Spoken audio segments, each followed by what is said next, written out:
Hello, everyone. This is Isaiah Jacobs, and now I'm here with a very special guest today. If you would like to introduce yourself.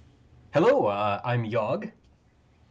And I have been looking forward to having you on the show for a long time. I've been a fan of your work for years, ever since I was well below the age that I should have been looking at porn online, but that's beside the point.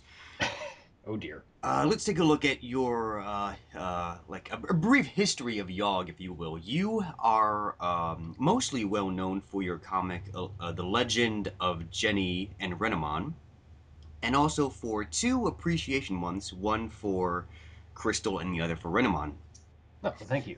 and for many other well, I should say that I think the Crystal and Renamon appreciation hullabaloos, I think you referred to them as, right? It's the International Renamon Appreciation Day, and it's the Crystal Hullabaloo. Right. But yes, yes. And I do believe that these have pretty much become like almost fandom wide recognized, because I think it's more than just you that like I think you've inspired other people to partake in this event, if I recall Uh, correctly. no, yeah, you're absolutely right. Can I tell you like a little bit of a story about this too? Yeah, go for it. Okay. The first year I did it, I had oh, I wish I had the thing open in front of me right now, but I think I had like 20 or 30 people just kind of chip in and do Renamon porn with me, and Huh. basically everyone posted on the same day. The second year was a bit more, third year was a bit more, but this past year was a bit of a turning point because I found that someone had posted Renamon porn on that day because it was International Renamon Appreciation Day, but they had no idea who I was and they had no idea why they were doing it. So the holiday has actually gotten bigger than I have, That's and amazing. it makes me feel good in a way that I just can't describe. It's like, my kid's grown up and he's gone to college. But yeah, that's my story. It's pretty good. Just to gloat personally a bit, I was able to meet you at Anthrocon 2014 earlier this year, Hmm. and you have started a new project called the Book of Mormon. Oh yes, I forgot about that. Well, it's not so much a project as it is a little personal um what do I want to say here? A little bleh. Okay, Max Blackrabbit's Bible of Zigzag, right? Correct. Kind of like that. It's just the Book of Mormon. So it's an entire sketchbook just filled to pieces with Renamon smut that I can get other people to draw for me when I shove dollar bills at them. And also, it's an entirely private sketchbook, so only if you ever Yes. see it will you be able to understand its potential and its beauty. Glory. Yes, we can go with that. Yes, but anyways, tell us a little bit about yourself, Yogg. Tell us Ooh. about yourself. Where do I start? What would you like to know? Like, do you want to start with, how I started down the art road? Do you want to talk about what I've done since college or since school, or do you want me to go way the hell back to when I was like 5? Oh, let's start from the very beginning. Let's start from when you first started drawing. That makes more sense. Okay, so when I first started drawing, it was never intended to be what I'll loosely call a career. Um, I started drawing porn when I was 12, maybe 13, around about that time, like grade 8, grade 9, whatever age bracket that's going to wind up being. Um, and the reason why I did it is that the internet wasn't invented yet, and I didn't want to go into a gas station or something and buy porn, so I decided, well, I'm just going to start manufacturing my own. So that was the glorious beginnings. It started off just being based off of Archie comics because that's kind of where I started to draw and how I taught myself how to draw. Like, if you have a look, way back in time, there is I based most of my proportions and most of my knowledge of anatomy off of what Dan DeCarlo's doing, which is good and terrible at the same time because Dan DeCarlo was very cookie cutter with his women. They were always, one specific build, and their eyes were always the same, and their noses are always the same, and their lips are always the same. And I think part of that is kind of what I'm also currently doing myself. like with some of the characters that I do, because there used to be precious little difference in the way that I would draw Renamon and draw Crystal and draw Jenny. So I think that's kind of stayed with me over time. But I digress. I digress. Um, so yeah, started off when I was like 12, 13 years old. When we did finally get hooked up to the interwebs, that is when I started discovering, oh my gosh, there are all these other places that I can post to, and all these other galleries where other people have drawn, dirty, filthy pictures that I tend to enjoy. So I had found, I think Elfwood Lysador and what preceded VCL, because I remember VCL coming into being and jumping on board with that, and that's where I first started drawing furry porn. Were there any other comics besides Archie that inspired your, uh, I guess, drawing talents? Um, Honestly, no. I like more recently than not, I'd started leafing through Marvel and DC stuff just to look at the way that they do it. Like I've currently got a bunch of artists that I really like, and I look at the way that they do stuff, like Jim Lee, Amanda Connors. Struggling to come up with a Marvel artist right now, but I'm kind of failing on that. I guess John Cho, was that his name? Or is it Edward Cho? I can't remember. The one who does Apes and Babes and a lot of She-Hulk art. Oh, Frank Cho. There we are. All right, so Frank Cho, Amanda Connors, Jim Lee are some of the more modern or more current influences I have. But way back in the initial beginning stages, it was all about Dan DeCarlo.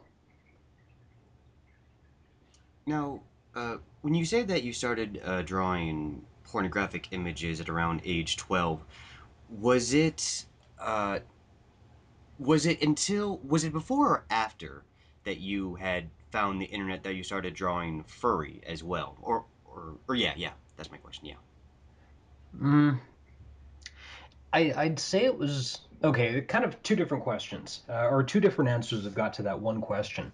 Um, I did start drawing furry stuff before the internet, but I didn't actually have a name for it. Like I would draw like cat girls and whatever because something about that kind of seemed right to me.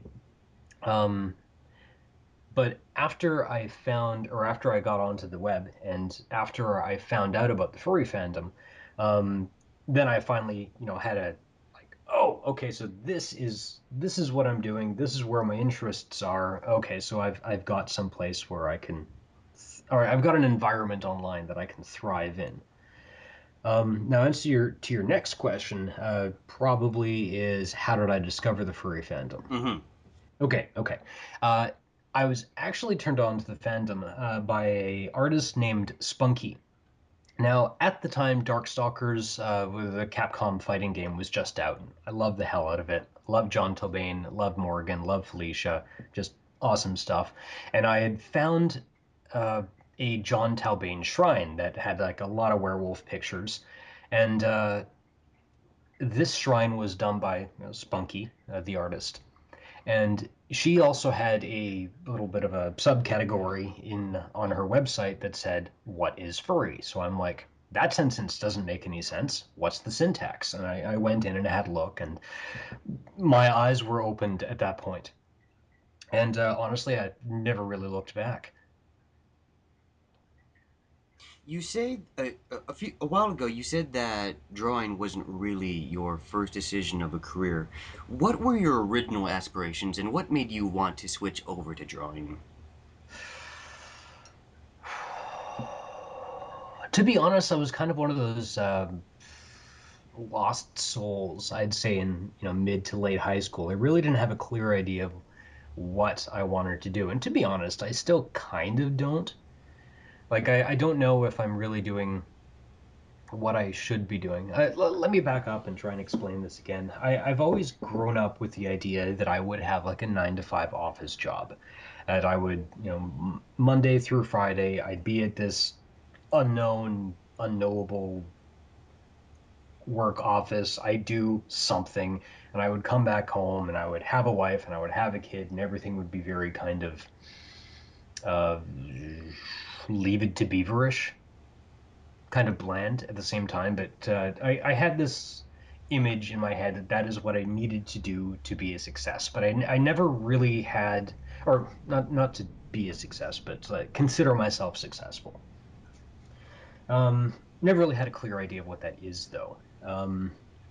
I think by the time I was out of high school, I was starting to look at like my friends were looking into journalism or science, and I think I when I was in grade 12, I was very much going into the sciences myself. I was doing well in chemistry. I was doing well in biology. I was doing not so hot in physics, but whatever.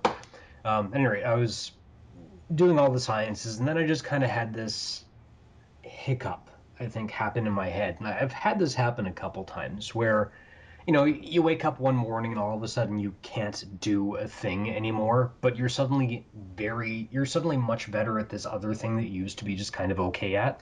And that's kind of when I noticed that while I was losing my ability to do important stuff like, math, science, uh, sciencey technical things, I was getting a bit better with the creative side of things. So like the ability to draw things porking each other was getting a bit better.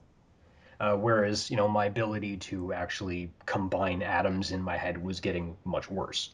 So I had one of those moments that kind of threw me a bit under the bus, career wise. What I wound up going to college for the first time, I spent long enough in college that I should have either had a movie based around my life, uh, or been a doctor. At any rate, so I started off in college. I went for the journalism program there, and I discovered that journalism and writing for the media, like for newspapers, because those were around back then.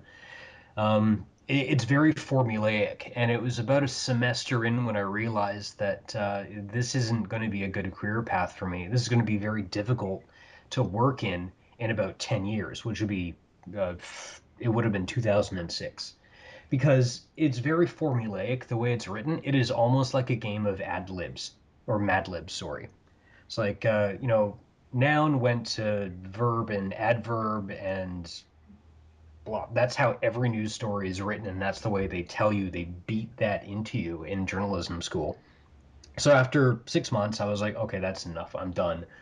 I was talking with another teacher there who is in the graphic design course, and she had suggested that I go more into graphic design. So I was like, yeah, okay, I'll do that.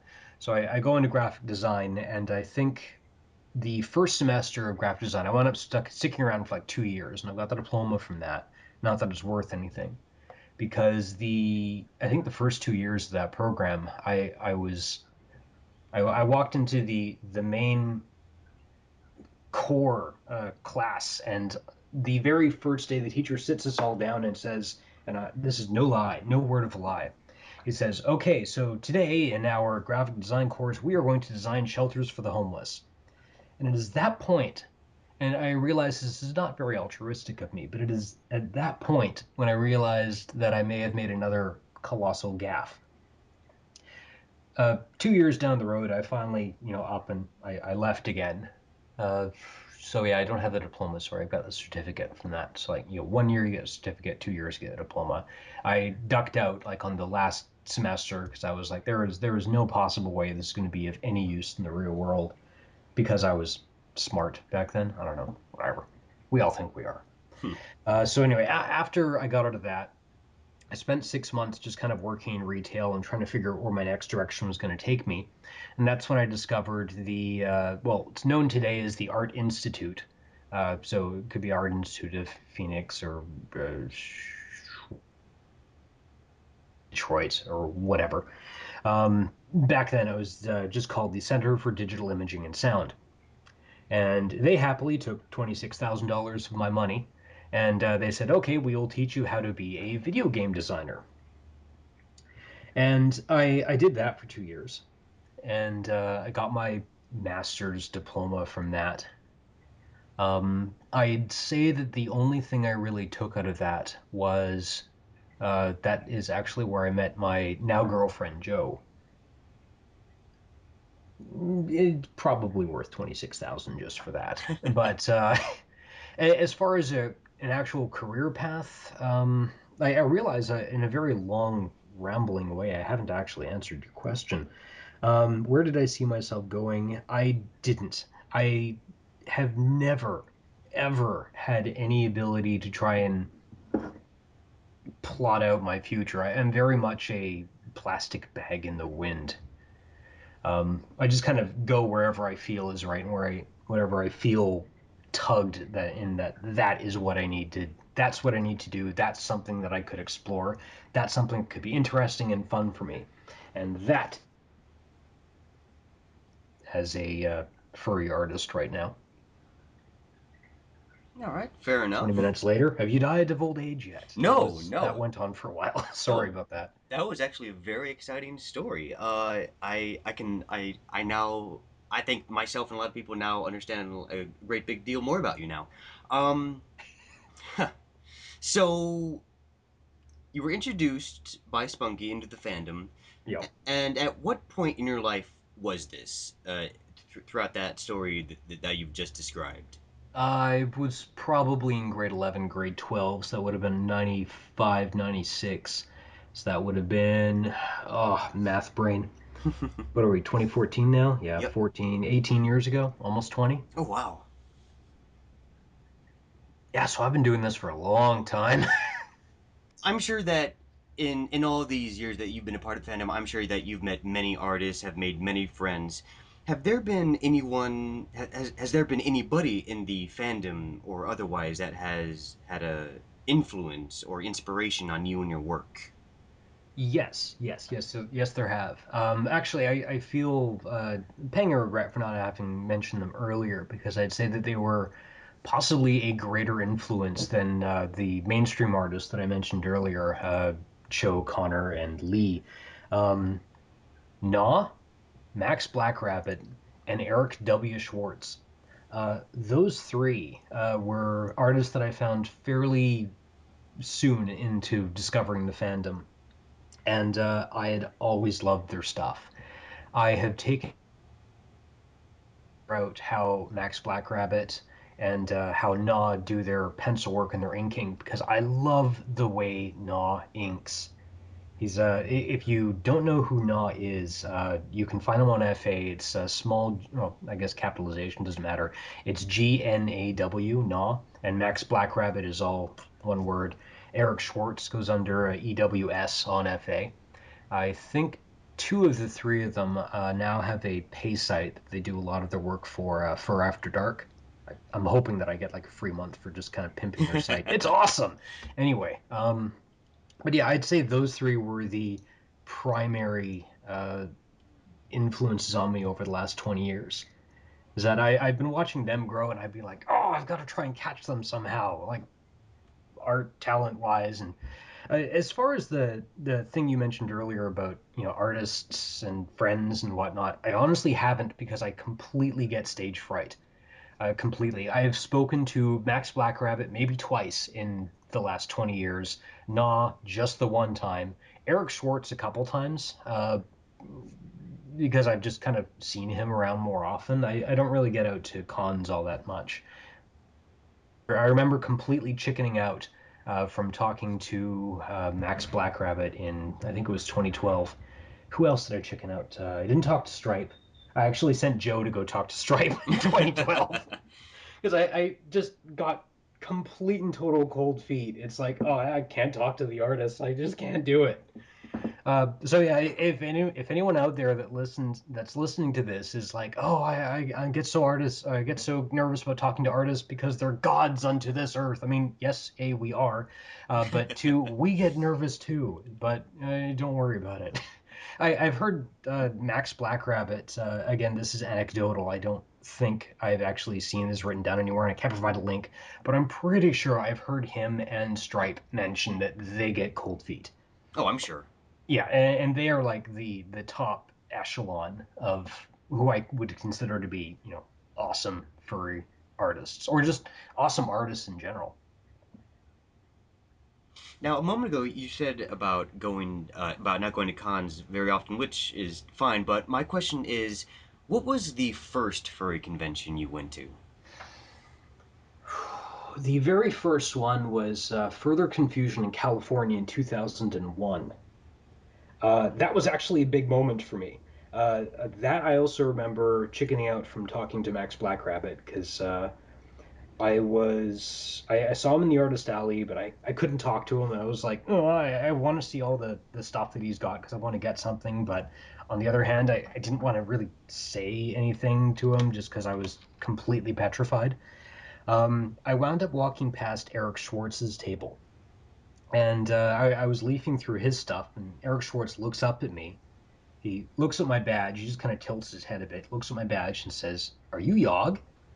And I just absolutely froze. And I look back up at him and I'm like, yes. And he's like, oh, I love your comics. And I'm like, yes.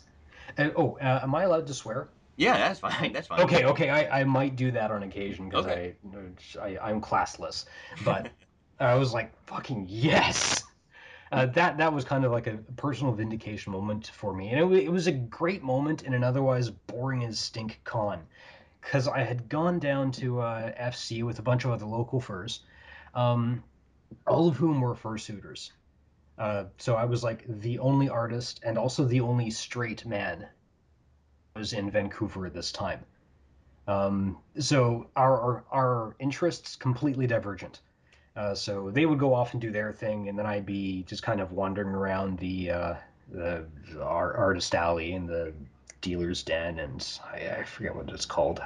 Just kind of the hangout chill area, and not talk to anybody because I was too shy. But yeah, and another note, if I can kind of briefly break from this, um, more things to tell people. Tell your listening audience. I have found that I have more fun the more I talk to people when I go to cons. So I do realize that it takes a lot to try and break yourself out from that, protective outer casing where you can't get hurt if you don't talk to anybody. But you've spent a lot of time, spent a lot of money getting down to the con. Every single year I go to a convention. So that's FC to 2001, MFM 2007, AC 2012, and AC 2014. Every single year I've had more and more fun progressively, a progressive amount of fun, um, because I've gone out and I've talked to more people and I've set goals for myself. It's like, I will do this. I will talk to this person. I will talk to this person. And eventually on by the Sunday, I'll like make myself do that because that's my last chance. But definitely talk to people because these are all freaks like you. So it's all fun. Anyway, okay, enough about that. Let's get back on topic. What sorts of comics were you drawing in 2001? Certainly nothing to the degree of LOJR, Legend of Jenny and Renamon.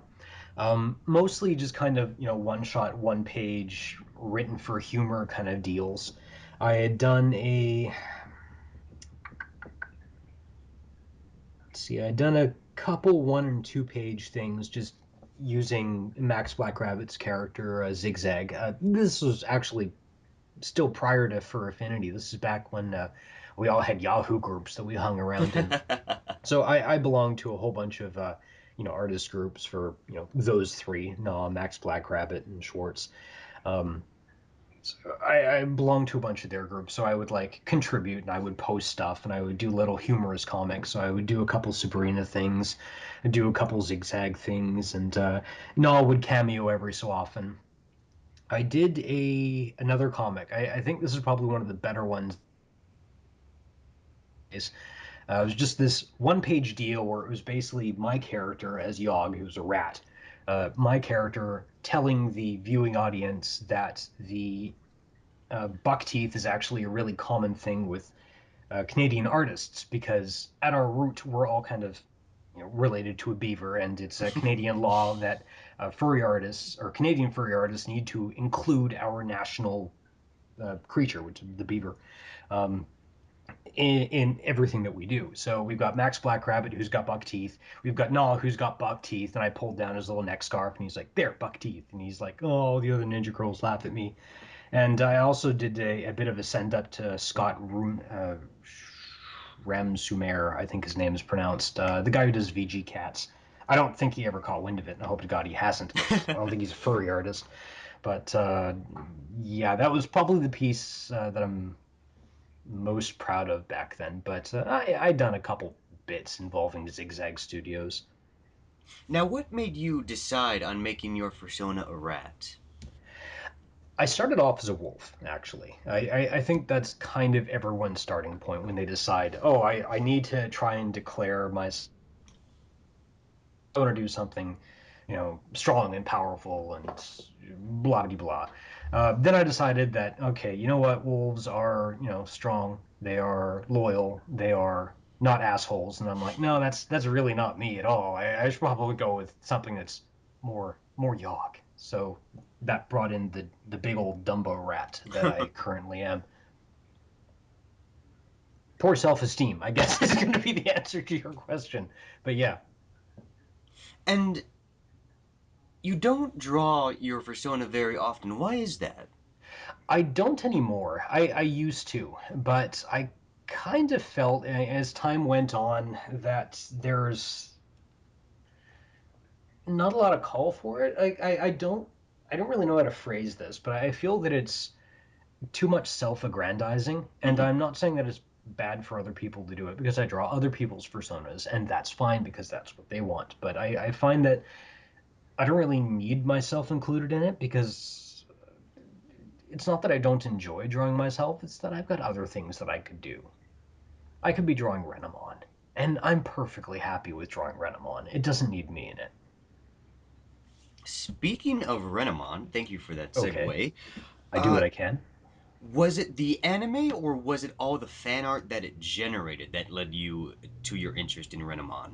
I've never seen a single episode of Digimon. Ah, It is all of the smut. I feel terrible for that, and I know that someone is just freaking out when they listen to this. It's like, what? But yeah, I've never seen a single episode of the TV series. I've never seen the Digimon movie, although I have been warned away from it because apparently it's terrible. Surprise to nobody. But yeah, it's mostly the art. And I think a more specific answer to your question would be it's mostly the chest floof. mhm. The chest floof looks so comfortable. It's just awesome. Anyway, Let me just say that I have watched season 3 of Digimon. It's not that bad, and Renamon's character is pretty interesting. So if you ever get around to it, I'd say season 3 is worth the watch. It's pretty okay, decent. okay. Just let Uh, me say how that. how long is it? I think it's about 26 episodes, I think. Oh, I that's not think. bad. Do It's that in a been day. a while since I watched it, but I remember that I left it saying, not bad. So there's that.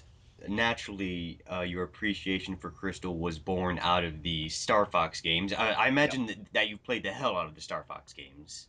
I've played it once or twice. Yes. And what was it about Crystal that made you interested in that character?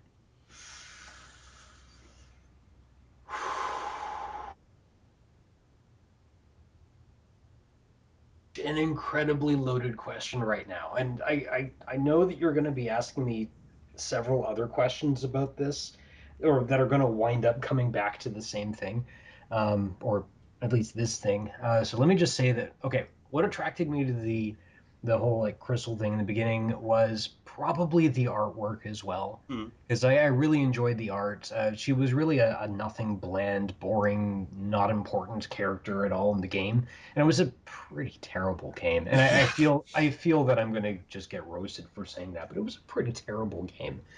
Like when I say, oh, I played it once or twice, I mean I've literally played it once or twice.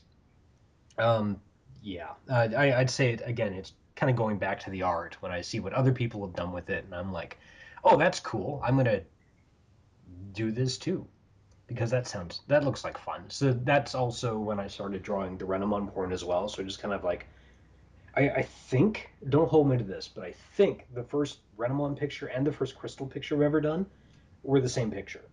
We're basically them both dressed up like, I don't know, schoolgirls or something. and and another character that would complete this sort of trifecta or quadrecta if you include Samus in the mix. But Jenny, this is a character that's a little bit more obscure. I had to do a little bit of digging to find out what this character was, and she was spawned from some comics. Would is your interest in her the same as Crystal and Renamon? No, actually, Jenny is from an old TV series, Bucky O'Hare, which is Oh, what you're that's it. talking Yeah. about. And I'm going to struggle to come up with a date, and I'm probably going to be wrong. And I welcome anybody to correct me, even though it's not going to make a lick of difference right now. I think it's 1989. I do remember that it came out pretty soon after the Ninja Turtles animated series came out as well. I suspect that Neil Adams and Larry Hama rather were trying to ride that wave of success, similar to Street Sharks or the Hip Hop Frog, no, the Battletoads. What was it? There was a hip hop something, hip hop dinosaurs. This wave of anthropomorphy in the late '80s, which I think is likely responsible for the current generation of furries. Oh, I'm sure. Oh, we can probably talk about that. Yeah. Or was I going with this? Oh yeah, I suspected it was kind of riding that particular wave. It's long story short, it was a story-driven cartoon, which is I think which was rare back then, where it would have like an ongoing story from episode to episode to episode, which does kind of run the course of that comic book that you were talking about, because it was based off of a comic. Interesting side note on the comic is that I don't remember if it was Larry Hama or Neil Adams that came out and said this. I know one of them did, but he said that when he designed Bucky O'Hare and the rest of the crew of the Righteous Indignation, they were designed to be toys. Um, and you can actually look back and look at the character designs and see that they've got a very limited character palette. They don't have a lot of really fine details. Like I think the tassels on Bucky's shoulders are about as fine as the details get. Um, and Bucky even has like in the rare scenes where you'll see like the bottom of his boot, he's got the peg holes for his boots drawn into the comic. So like, it was very intentional the fact that this was brought about to be marketed as a toy. Okay, so yes, Jenny was one of the characters from this TV show about a spacefaring underdog, not literally, um, conglomeration of mammals trying to fight this overbearing computer-controlled toad empire. Very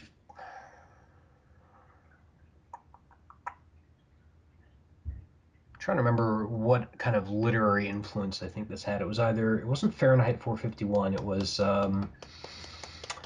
the toads are basically ruled by this computer called Complex, and they're controlled both through lobotomy, which is what all the scientific core was controlled with, like physical lobotomizations. But the general toad populace are controlled through their TV set. So I'm like, okay, this has got like reams of Big Brother all over the place. Now I don't remember what book Big Brother was from. 1984. Thank you. So it was very 1984 kind of based around. I may be reading too much into this, but that's kind of what I got from it. Mhm. But anyway, Jenny from that cartoon series. Done. All right, fair enough. And were there any other cartoons around that time, or even all the way up until today, that has had an influence on your furriness? Influence on my furriness. As tempted as I am to say Rats of Nim, because that does seem to be a bit of a staple answer for everybody, it really isn't. Like I've got the movie because, and I swear this is true, I bought it out of a sense of responsibility because it was rather new into me discovering the fandom, and I was like, well, I'm a rat, I should probably own this movie. Um, so I bought it, watched it once. That was like 15 years ago, and I really haven't watched it again. Don Bluth is rolling around in his grave once I've said that, but uh, I hope he's not. No, he's not dead. He's not dead. Anyway, animation that's inspired me as a furry artist, I'll say no. I did watch Tiny Toons, I did watch Animaniacs, but I don't really know that they were inspirations. I did watch the old Warner Brothers cartoons of Bug Bunny and the like, but again, I can't say that that was a real inspiration. Disney stuff, Chippendales Rescue Rangers, yeah, maybe I can give him that. Uh, God, how could I forget Tailspin? So Yes, I'm going to change my answer. Yes. Tailspin, Rescue Rangers, basically the whole Disney afternoon wrap till about 5 o'clock was kind of the thing that drove me. There was also, and this is going back to when I was like 4 or 5. There was also an anime that showed on the Knowledge Network, which is this TV station that's run in Canada. It was, I can still remember what the channel was, Channel 5. And it ran on Saturday mornings around 11 o'clock, and it was this otherwise, I guess I would consider it rather banal right now, but it was this show called The Green Forest. I don't know what the Japanese title for it would be. It may not be too far from that, but it kind of centered around an owl, a rabbit, and two groundhogs, if I remember right. And I think the female groundhog had a bit of a chest floof, like a Renamon-esque chest floof too. So that was kind of a weird, creepy kind of forecasting of what that was. But I think that was when I that may have been where the seed was planted. Who knows? I'll blame Japan. Off topic, would you say that women with hairy chests turn you on? I will say no. I don't think it's that simple. I will say though that I am ludicrously attracted to comfort. Hmm. Um, I've on okay, just to establish this, Joe does not have a hairy chest. No, I'll no, just no. say I that. figured. I figured. Yeah. Yeah. However, I do buy her a absolute shit ton of sweaters, and I own like 7 different quilts, or 7 different blankets. I think I've got 2 quilts and a blanket on my bed. I've got like 16 pillows. I am all about the soft and the fluffy. And if you add in soft and fluffy to womanly parts, I'm all over that. I'm all over that. I can sympathize with that. I know what you mean there. Okay, okay. Um, I know that a lot of people are probably going to grit their teeth because they're probably tired of hearing it, and maybe you. I don't know, but I'm going to ask it anyway. Oh, I Um, already know what you're going to ask, but go ahead. uh, well, to veer away from cartoons that have inspired you, but just cartoons that have an impact on society as a whole, My Little Pony Friendship is Magic. Oh, okay. Uh, would you say that you're interested in that cartoon, or is it just something that you think is cool to draw? I do like Gen. What are we on now? 3, right? No, I think it's four. 4. Okay, yeah. I do like Gen 4. He said is not an expert at all. I remember my sister had a whole bunch of My Little Ponies. She watched the TV series when she was growing up. I could care less about it and never bothered giving it the time of day. It was exceptionally simple. Hmm. It was nowhere near the caliber of writing that it currently has. And even though I do, on occasion, grit my teeth when I'll watch an episode nowadays of MLP, um, I find that there's a lot of potential. At least there certainly was in season 1, season 2. It's kind of gone a bit downhill, but I've enjoyed the occasional episode now. Uh, what's my long rambling answer to what you just asked? I do enjoy MLP. I don't know if I really consider myself a brony anymore. I am really disappointed with bronies. Uh, when MLP first came about, and when it started gathering a bit of a mainstream following, and when it started gathering a whole bunch of media attention, my first thought was, oh my god, oh my god, oh my god, it's happening. The furry fandom, this bronies are going to represent the bridge between furries and the rest of the world. The healing can begin.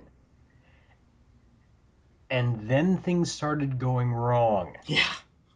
So very wrong. Yeah. And I realized, oh, that's another one of my dreams dashed, but okay. Not a pony pun. I just mean like dash like Rainbow Oh! Dash. Yeah. Okay. No. I love puns. But anyway, yeah, no, that wasn't one. Please, no puns during the interview, please. I promise No puns. nothing. Oh god. I know how you can be with puns, y'all. Yes. Anyway, but yeah, do I enjoy the series? Yeah, I'll still watch it from an occasion. I still haven't seen all the episodes from the this past season. It's really started to lose me, though it had me again when it had Weird Al in it. I was okay with that. uh, so not counting Weird Al, Okay. whenever ponies is brought up, this is pretty much a question that has to be asked of anyone. But who is best pony? Not cheese sandwich. No, excluding cheese sandwich, best pony depends on the season. I think Twilight was a very strong contender for best pony in season one, two, and three. In four, the series kind of stopped focusing on her, and she became more of a background pony.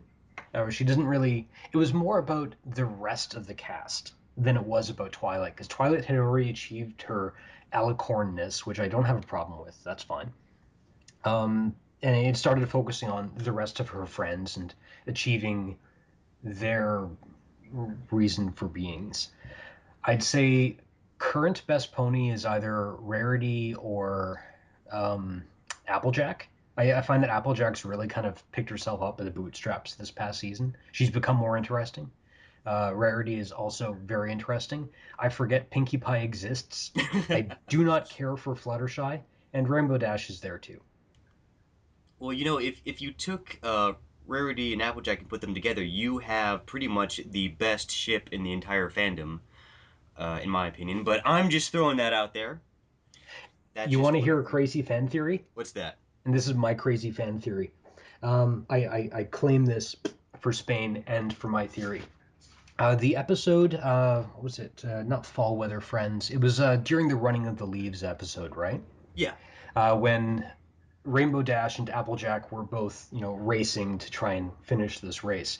Did you notice the numbers that everybody got? I did Twilight not. had 42, Yes, yes, which I noticed was that. kind of life units and everything, and that was fine. That was a bit of an easy one. That was a nice Easter egg. And I realized that Applejack and Rainbow Dash had the only numbers that could be read the same backwards and forward. I think Applejack had 11 and Rainbow Dash was 8. I could be getting those mixed up. I'm pretty sure those are the numbers. Could be read the same backwards and forwards, which could imply that they indeed go both ways. Ah, I may be reading way too much into this. I just thought that was funny. that is an interesting note. Yes, and now everyone is typing away their headcanons in the comment section right now. I bet. I imagine I've already gotten another death threat about calling Fluttershy worst pony, because I have gotten a death threat for calling Fluttershy worst pony. Oh, you're But not the she's only one that thinks that. That totally thinks worst pony. But yeah.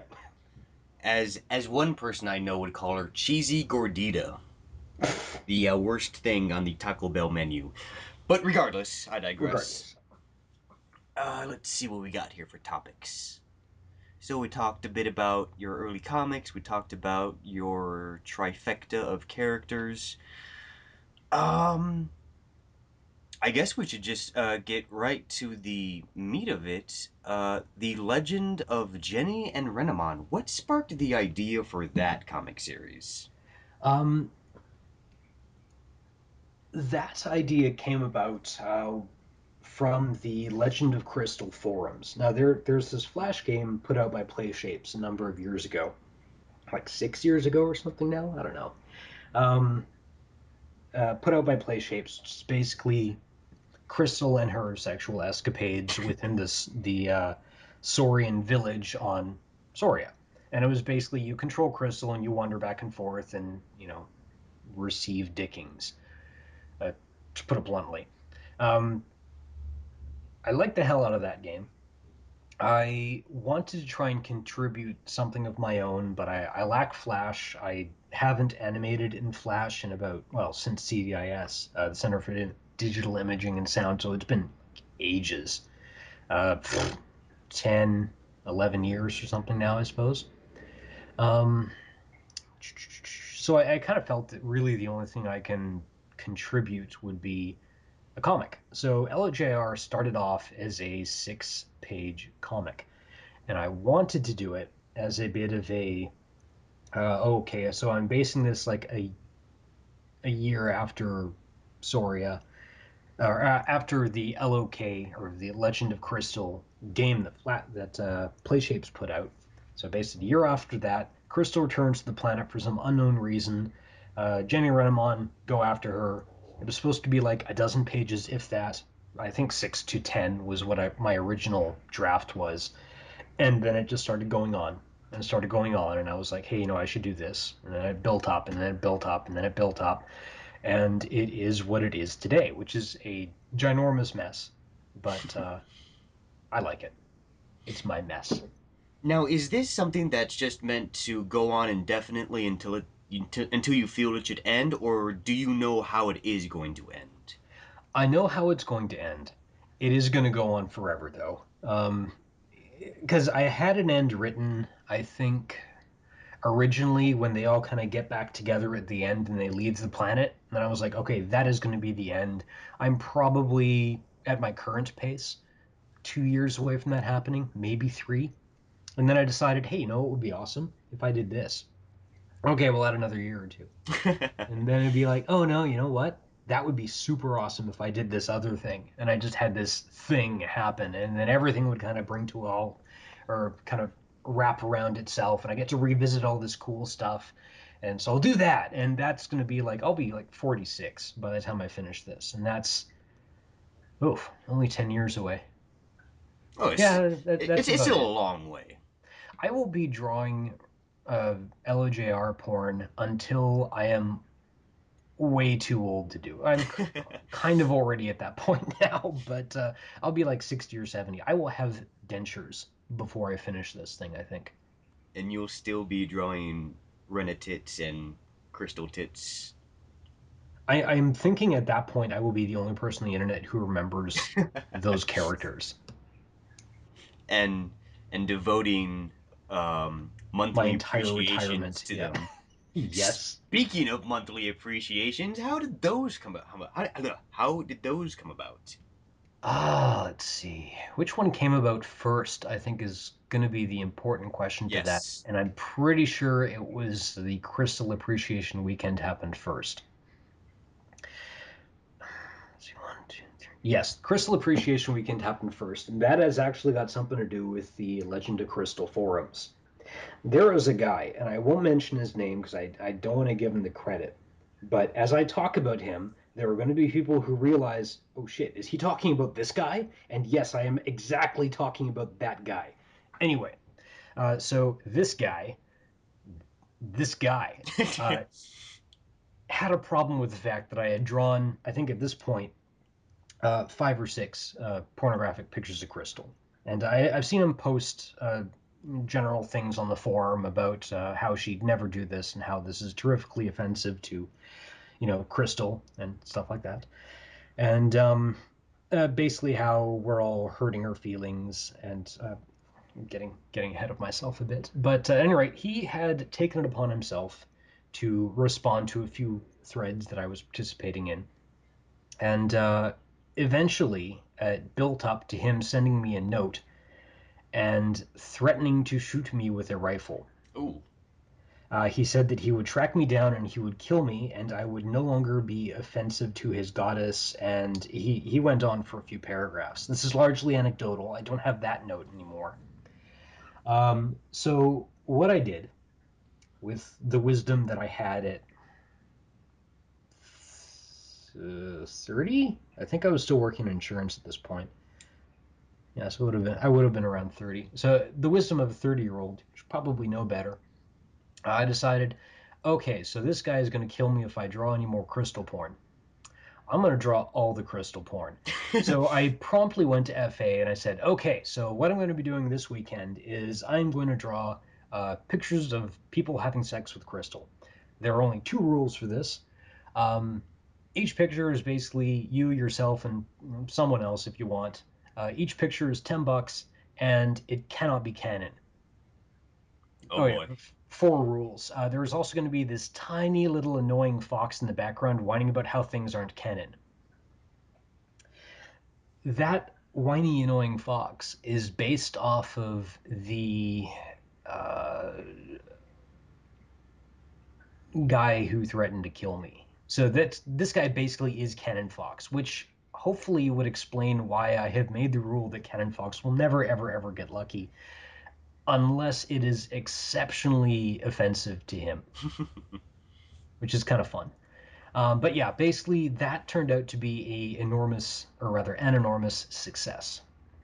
That kept me busy for about 8 months, I think, just drawing crystal porn of crystal porn of crystal porn. During that weekend, like that first initial weekend after I'd filled up like the first 80 slots, Oh, um, jeez. I know it kept me busy from what was it, August to I think the following March or February. I think the next year I started doing the crystal stuff, and that was that I by the time that rolled around I was done. So I don't think it was too long for that though. I can go back and check the dates, I suppose, if it's important, but No, it's not. No. I digress. I Yeah. digress. It kept me busy for a long time, is what I'm saying. During this time, he had written me a few other times on the forums, which I do still have, um, basically begging me to stop. I said no.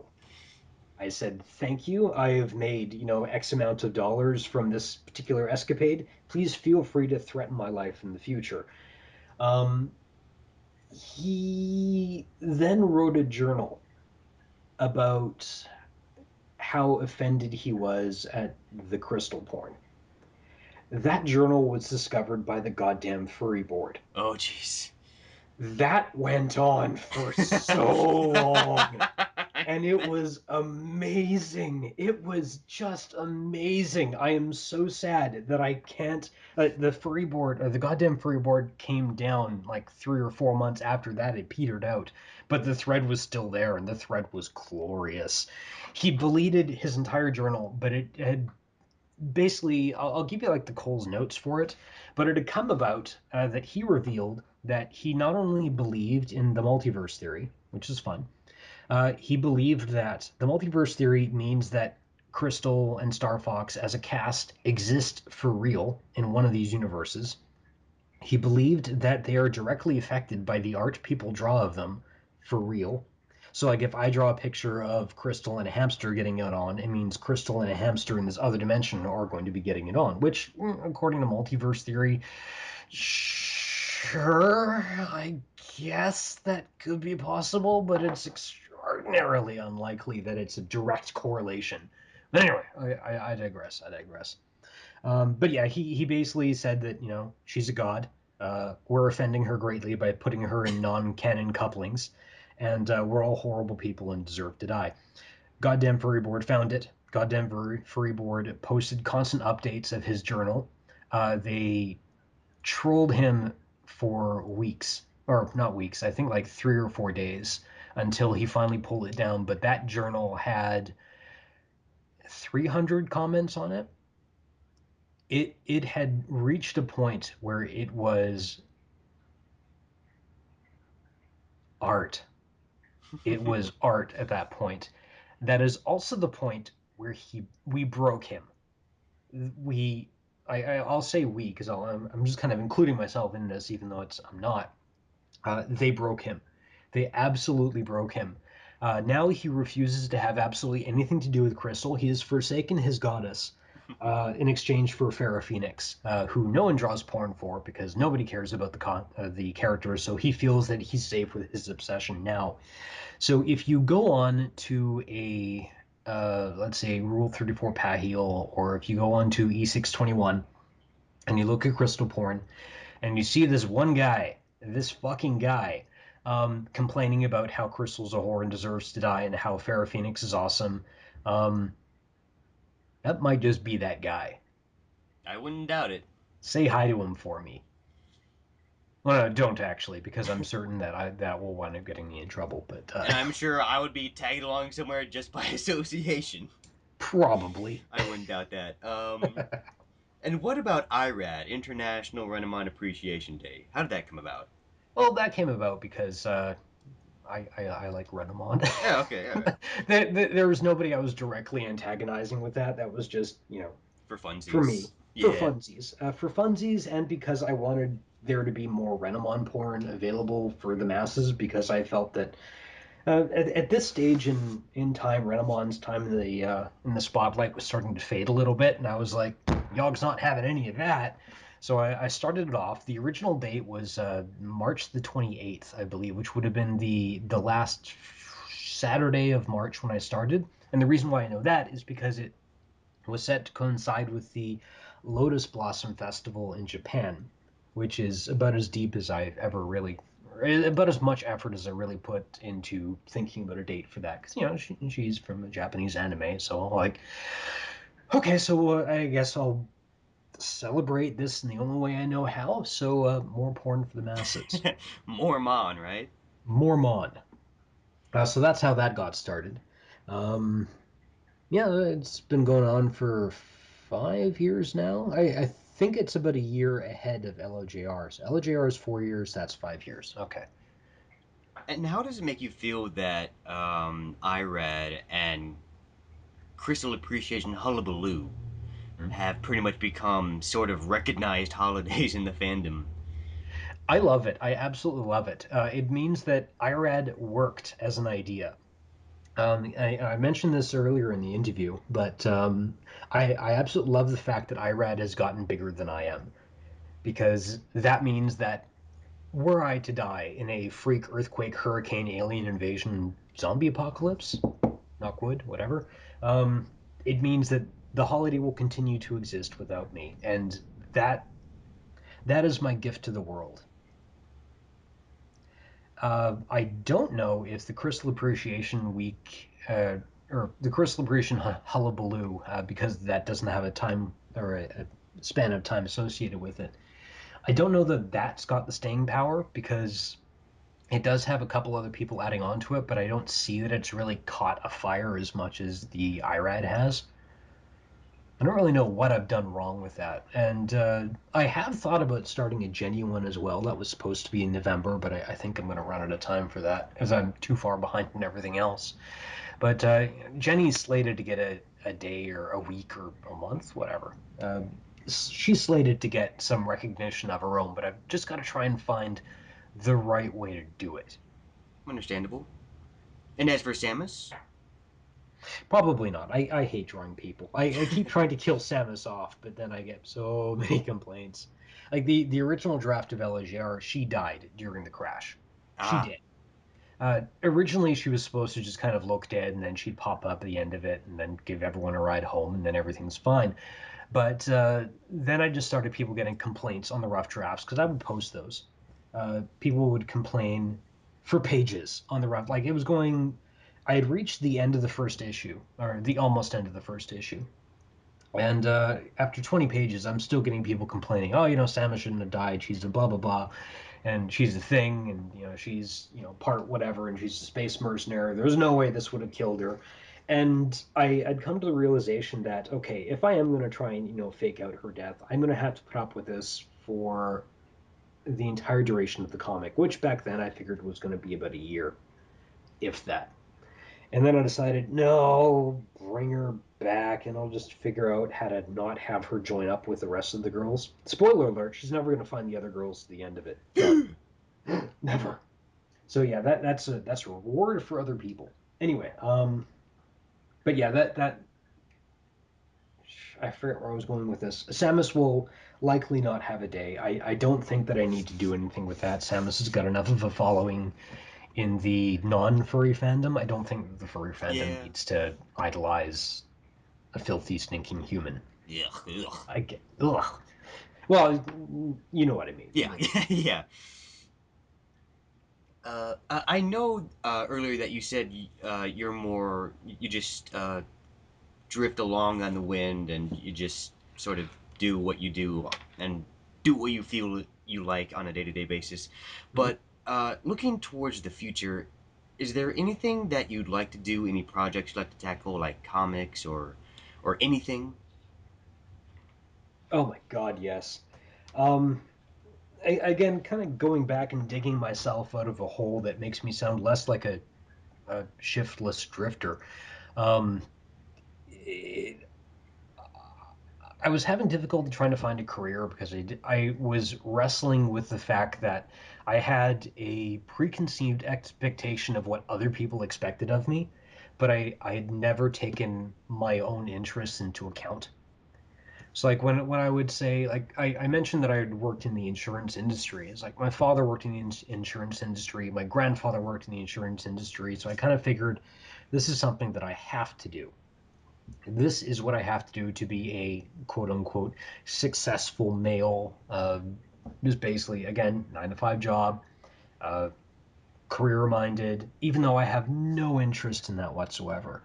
Like, I found insurance sometimes to be interesting, but when I really got down to it, there are more problems in the insurance industry than I think it's comfortable looking at, and I did not want to be associated with that anymore. So I kind of checked out of that and I dove headfirst into furry art. And that was recent. That's 2 years come this April, I think. Oh That'll wow, be not too my long ago. no, pretty recent. That's going to be my I'm now a bum anniversary. But you were asking me that's not what you were asking me. You were asking me about any kind of projects or comics that I wanted to do. Or Oh my plans for God, the future. holy crap, yes, I have nothing but plans and I don't have enough time for them. But just to give you an idea of what I'm thinking about, I did want to do a actual published Legend of Jenny and Renamon. I've been told that I can do it and list it as a parody, and I'm told that I can, print out hard copies, which would be amazing. I would absolutely love to do that. Um, but that's a lot of time because what I've been posting isn't exactly print ready, and I'm fighting the urge to just kind of throw everything into the air and say, you know what? I'm doing this all over again from scratch. I'm going to do it from start. I'm going to do it the right way because I keep looking at all the old pages, like from the first issue and stuff, and I think, oh, I could have set this up better. I could have drawn this better. I could have paced this better. So I feel that I'm somewhat limited by posting it page by page on FA because I feel a good amount of pressure that I need to end every single page on a joke or a cliffhanger or both, which really affects my ability to tell a story when I've got to try and hammer in a joke every 6 or 7 panels.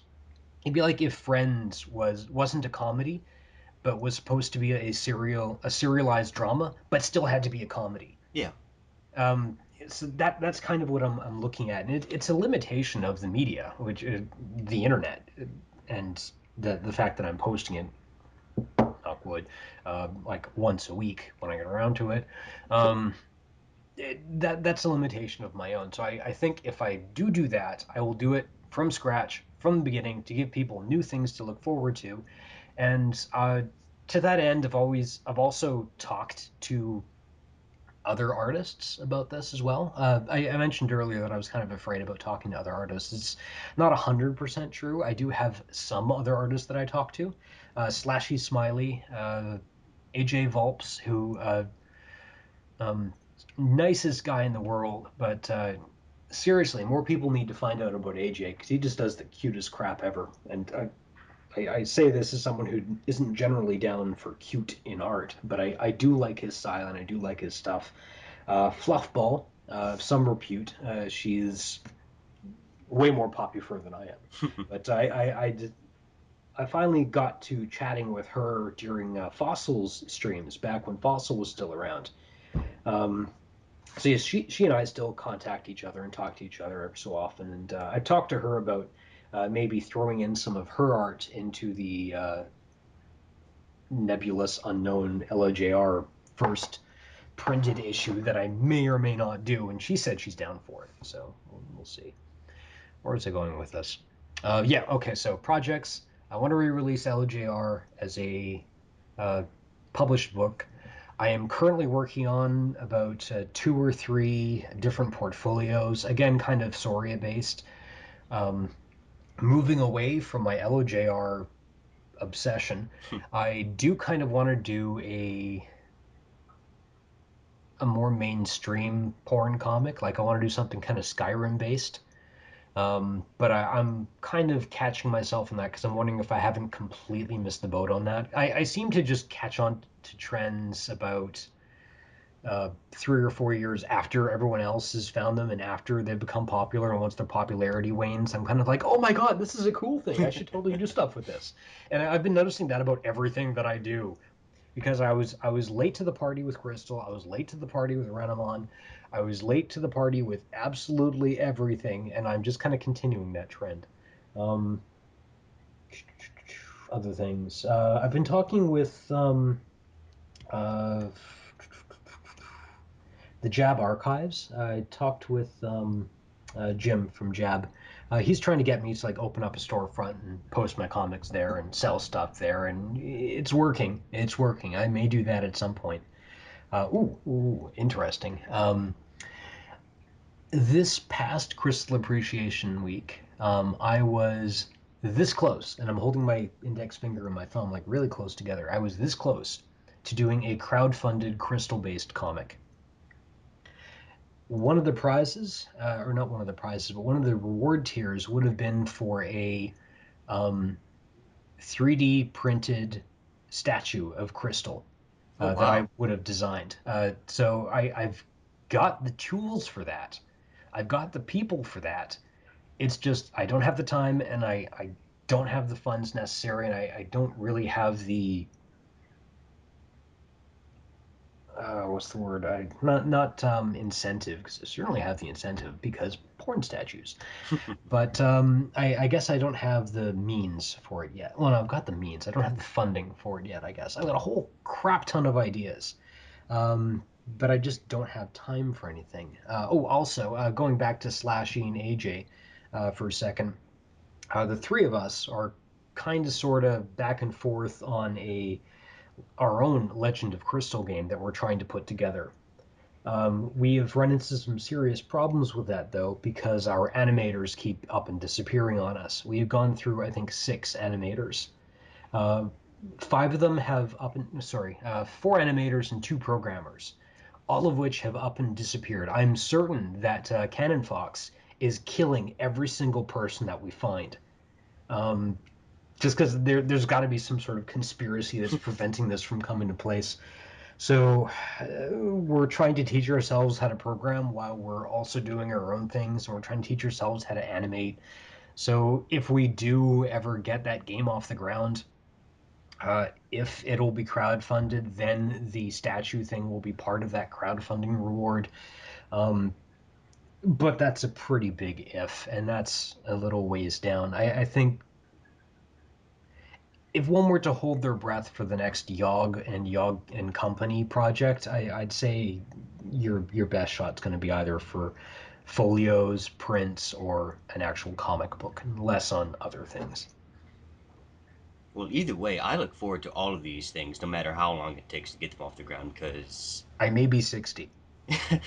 I, I personally be willing to wait that long because I think it would be worth it. It would be very much worth seeing that coming from you. Oh, I thanks. can say that for certain.